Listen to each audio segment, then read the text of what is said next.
Halo kelas 7. Hari ini kita masuk ke dalam materi baru yaitu bab 4, teks laporan hasil observasi. Mengapa kita perlu mempelajari teks laporan hasil observasi? Supaya nantinya kamu bisa membuat sebuah laporan hasil observasi yang baik.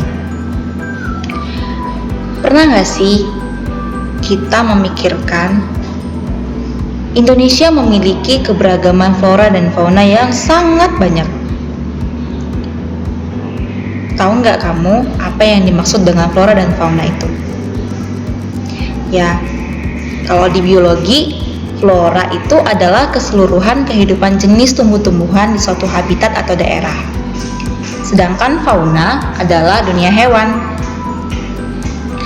Pernah nggak kamu itu sesekali memperhatikan bunga yang ada di depan halaman rumahmu? Atau hewan peliharaan kamu? Ya, bunga termasuk ke dalam kategori flora, sedangkan anjing peliharaan kamu contohnya merupakan kategori fauna. Nah, laporan hasil pengamatan ilmu itu dapat disusun menjadi sebuah teks. Pelajaran kali ini kita akan membahas teks hasil observasi atau pengamatan. Adapun tujuan pembelajaran dari bab ini adalah setelah mempelajari bab ini, siswa diharapkan mampu untuk mengidentifikasi informasi, menyimpulkan isi teks laporan hasil observasi, menelaah struktur dan kebahasaan dari teks laporan hasil observasi berupa buku pengetahuan yang dibaca maupun diperdengarkan, dan yang terakhir dapat menyajikan rangkuman teks laporan hasil observasi dengan memperhatikan kaidah kebahasaan atau aspek lisannya. Apa itu teks observasi? Teks laporan hasil observasi merupakan satu di antara materi yang ada dalam pelajaran bahasa Indonesia. Teks laporan hasil observasi adalah teks yang memberikan informasi secara umum tentang sesuatu yang berdasarkan fakta dari hasil pengamatan secara langsung. Informasi dalam teks laporan hasil observasi adalah deskripsi yang berdasarkan hasil pengamatan dan analisis yang sistematis. Jadi, pengamatan yang kita sebut dengan observasi ini dilakukan dengan langsung terjun ke lapangan. Informasi dalam teks ini bersifat informatif, komunikatif, dan objektif, yang berarti teks ini haruslah mudah dipahami oleh pembacanya. Semua informasi yang ada haruslah disajikan secara objektif dan sesuai fakta yang ada, tidak dibuat-buat dan tidak memuat opini penulisnya, dan dapat dibuktikan kebenarannya. Nah, berikutnya adalah ciri teks observasi. Ciri-ciri teks hasil observasi diantaranya adalah yang pertama, menggunakan nomina atau frasa nomina umum. Yang kedua, menggunakan kata teknis atau ilmiah yang berhubungan dengan sesuatu yang diinformasikan. Yang ketiga, memiliki struktur teks, yaitu pernyataan umum yang menerangkan subjek laporan, keterangan, serta klasifikasinya dengan penjabaran dari klasifikasi yang dijabarkan secara ilmiah. Yang keempat, merupakan hasil pengamatan dan analisis sistematis sehingga isinya umumnya menyajikan fakta atau fenomena yang ada, atau kita sebut juga dengan bersifat faktual. Yang kelima, pemaparan informasi berdasarkan pengamatan dan analisis sistematis sehingga dapat dipertanggungjawabkan secara ilmiah. Yang keenam, isinya berupa penjelasan, pemaparan tentang sesuatu yang diinformasikan. Adapun struktur dan tujuan teks observasi, secara umum struktur dari teks observasi adalah yang pertama, klasifikasi umum, berisi tentang keterangan objek yang akan dideskripsikan. Yang kedua, deskripsi penjabaran, menjelaskan bagian-bagian, sifat-sifat atau kebiasaan dari objek tersebut. Yang ketiga, penegasan, menegaskan manfaat dari objek dalam teks observasi. Adapun tujuan utama dari teks laporan hasil observasi yaitu untuk memberikan informasi secara objektif dan fakta yang ada di lapangan sesuai hasil pengamatan yang didapatkan. Tujuannya yang lain yaitu untuk penelitian, memberikan informasi terbaru, mengatasi suatu persoalan, menemukan teknik atau cara terbaru, mengambil keputusan yang lebih efektif, melakukan pengawasan atau perbaikan, atau untuk mengetahui perkembangan suatu permasalahan.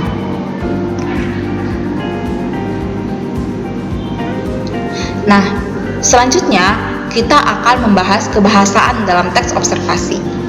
Kebahasaan dalam teks observasi itu merupakan kata sifat atau adjektiva, yaitu perkataan yang menerangkan sifat atau keadaan sesuatu, misalnya tinggi, rendah, lama, dan baru. Macam-macam kata sifat. Yang pertama, kata sifat yang menerangkan warna. Contohnya, bekantan mempunyai rambut berwarna coklat kemerahan. Kata sifat yang menerangkan ukuran. Contohnya, kenanga atau Cananga adorata mempunyai pohon yang besar dan tinggi 20 meter. Kata sifat yang menerangkan suasana hati. Contohnya, Rahmat sangat senang karena lulus ujian nasional. Kemudian, kata sifat yang menerangkan kualitas. Contohnya, dengan sigap dan tangkas, elang Jawa menyergap mangsanya. Kemudian ada kata sifat yang menerangkan apa yang diserap panca indera.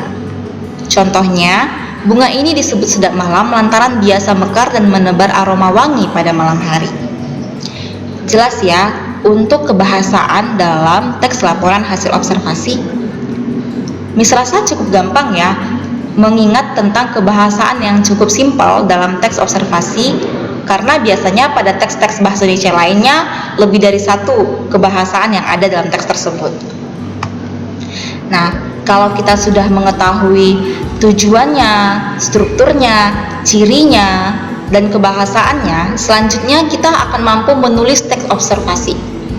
Secara umum, langkah-langkah menulis teks observasi adalah memilih objek, mengamati, menentukan judul, menulis klasifikasi, dan menjabarkan deskripsi objeknya. Secara terperinci, yang pertama tentukan dulu objek yang akan kamu amati. Kemudian susunlah jadwal observasi yang akan kamu lakukan. Setelah itu, lakukanlah observasi terhadap objek tersebut dengan menyiapkan pertanyaan atau poin-poin pengamatan terlebih dahulu. Jadi sebelum kamu melakukan observasi, kamu sudah harus menyusun pertanyaan-pertanyaan atau poin-poin apa yang ingin kamu amati pada objek tersebut.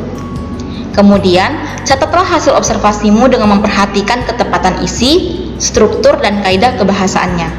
Bila memungkinkan, ambillah foto atau videokan observasimu. Kemudian, meneliti kembali hasil penulisan teksnya. Jika ada kalimat janggal atau salah penulisan, segera perbaiki kembali. Menurut Miss, itu saja sih yang perlu diperhatikan dalam langkah-langkah menulis teks observasi. Nah, berikut Miss akan menampilkan contoh teks laporan hasil observasi dan pembagian strukturnya. Kali ini Miss akan memberikan contoh teks laporan hasil observasi, yaitu bunga mawar. Pada struktur pertama, klasifikasi atau pernyataan umumnya, mawar adalah satu di antara tanaman hias yang populer, yang merupakan tanaman semak dari genus Rosa. Tanaman mawar memiliki tinggi 2-5 meter dan ada yang lebih dari 100 spesies. Batang mawar berduri tajam, licin, dan halus, serta bentuk daun yang mirip dengan panjang sekitar 5-15 cm. Klasifikasi umum lainnya, ada berbagai macam warna bunga mawar, seperti warna merah muda, merah kuning, putih, biru, bahkan hitam. Di bagian mahkota bunga terdapat 4-5 helai daun mahkota. Mawar hidup di daerah yang sejuk. Pada dua paragraf ini sangat jelas klasifikasi umum yang tampak oleh mata kita jika kita dapat melihat mawarnya secara langsung. Jadi di klasifikasi umum bunga mawar kali ini, Miss menjelaskan tentang ciri-ciri atau deskripsi bunga mawar secara umum. Kemudian kita masuk ke deskripsi bagian atau penjabarannya. Di sini Miss akan menampilkan teks atau paragraf yang lebih terperinci tentang bunga mawar. Budidaya bunga mawar bisa dilakukan dengan menanam biji, okulasi, dan stek batang. Di masa pertumbuhannya, perawatan merupakan faktor paling penting agar bunga mawar tumbuh kuku dan tentunya indah. Beragam cara bisa dilakukan dengan merawat bunga mawar, di antaranya dengan membasmi rumput liar dan gula di sekitar tanaman, menyiram tanaman dengan rutin, dan memberi pupuk secara rutin 3-4 bulan sekali dengan dosis yang sesuai. Perlu kamu tahu, pagi dan sore merupakan waktu terbaik untuk menyiram tanaman karena suhu udara tidak terlalu panas. Lakukan juga pemangkasan terhadap tangkai yang sudah layu dan dahan yang kering dengan tujuan agar batang menjadi kukuh dan tumbuh tunas yang baru. Jadi jelas sekali di sini ya, pada bagian deskripsi bagian itu Miss secara khusus mendeskripsikan bagaimana cara budidaya bunga mawar. Di Indonesia, kita dapat menemukan jenis bunga mawar seperti modern garden roses, bug roses, old garden roses, climbing roses, shrub roses, English rose, dan wild rose atau mawar liar. Nah, yang terakhir, masuklah kita ke bagian penegasan atau deskripsi manfaat. Jadi pada bagian ini Miss akan menjelaskan manfaat apa sih yang dapat kita ambil dari bunga mawar. Dikarenakan warna dan bentuknya yang sangat indah, bunga mawar biasanya dijadikan sebagai tanaman hias. Tetapi di balik keindahannya, bunga mawar mempunyai banyak manfaat, diantaranya sebagai antibakteri, antiviral, antidepresan, anti peradangan, dan sumber vitamin C. Selain itu, banyak produk kecantikan seperti parfum, sabun, mawar, pelembab, dan sebagainya yang menggunakan mawar sebagai bahan pembuatannya. Mawar juga bisa dimanfaatkan untuk teh, jelly, dan selai. Nah, itu contoh dari teks hasil laporan observasi bunga mawar yang Miss bisa berikan kepada kalian. Miss rasa untuk materi teks laporan hasil observasi hanya cukup sampai di sini, dan selanjutnya kita akan sama-sama mendiskusikan dalam Gmeet tentang materinya dan studi kasus yang akan Miss berikan. Terima kasih.